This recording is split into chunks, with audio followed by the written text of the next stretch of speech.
बिहार में बाढ़ ने लोगों की मुश्किलें काफ़ी बढ़ा दी हैं। अगले 72 घंटों तक राज्य के 12 जिलों में बाढ़ से राहत की कोई उम्मीद नजर नहीं आ रही। सितंबर माह का पहला पखवाड़ा बीतने के बाद नदियों में ऐसा सैलाब पहले कभी नहीं देखा गया।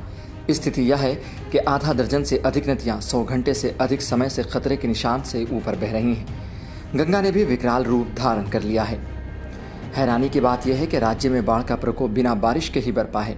यहाँ अब तक 27% कम बारिश दर्ज की गई है। नेपाल, उत्तर प्रदेश, मध्य प्रदेश, छत्तीसगढ़, झारखंड में बारिश के कारण उत्तर बिहार के साथ साथ दक्षिण बिहार की नदियों में भारी बाढ़ आ गई है। प्रमुख नदियों के जलस्तर में बढ़ोतरी का सिलसिला जारी है। नदियों में बाढ़ के कारण फरक्का बैराज के साथ साथ इंद्रपुरी और वीरपुर बैराज के सभी गेट खोल दिए गए हैं। गंगा के अलावा कोसी, बूढ़ी गंडक, घाघरा, पुनपुन और सोन नदियों का जलस्तर लगातार खतरे के निशान से ऊपर पहुंच गया है। पटना से लेकर फरक्का तक गंगा का जलस्तर तेजी से बढ़ रहा है।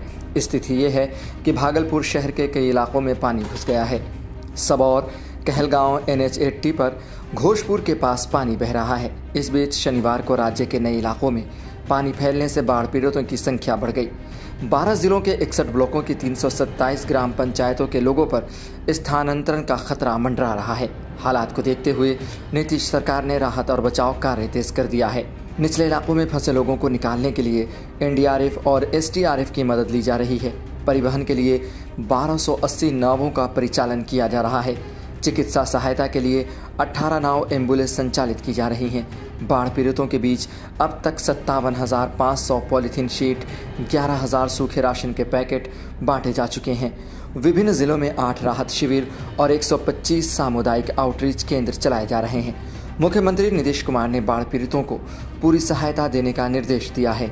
उन्होंने शनिवार को सड़क मार्ग से पटना के आसपास गंगा के बढ़ते जलस्तर का निरीक्षण किया।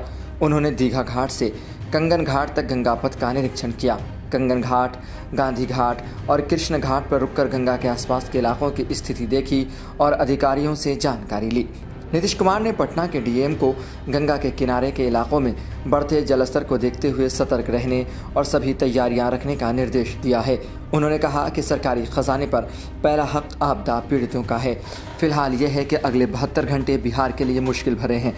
अगर अगले 72 घंटे बिहार वाले निकाल लेते हैं तो उम्मीद की जा सकती है कि बाढ़ का जलस्तर कम हो सकता है। लेकिन सवाल यह है कि अगर बाढ़ का खतरा मंडराता है, बाढ़ का जो जलस्तर है वो बढ़ जाता है तो कई इलाकों में तेज़ पानी की वजह से कई इलाके डूब सकते हैं। जानवरों को परेशानी हो सकती है, इंसानों को परेशानी हो सकती है और सबसे अहम बात ये कि जब भी बाढ़ आता है वो अपने साथ बहुत सारी बीमारियों को लेकर भी आता है। फिलहाल नीतीश कुमार की सरकार इस पर काम कर रही है कि लोगों को अच्छी सुविधा दी जाए, लेकिन सवाल यही है कि अगले 72 घंटे कैसे गुजारे जाएंगे। फिलहाल 72 घंटों के बाद ही पता लग पाएगा कि क्या हाल होता है। लेकिन आप ऐसी ही खबरों के लिए देखते रहें सहारा समय का समय डिजिटल।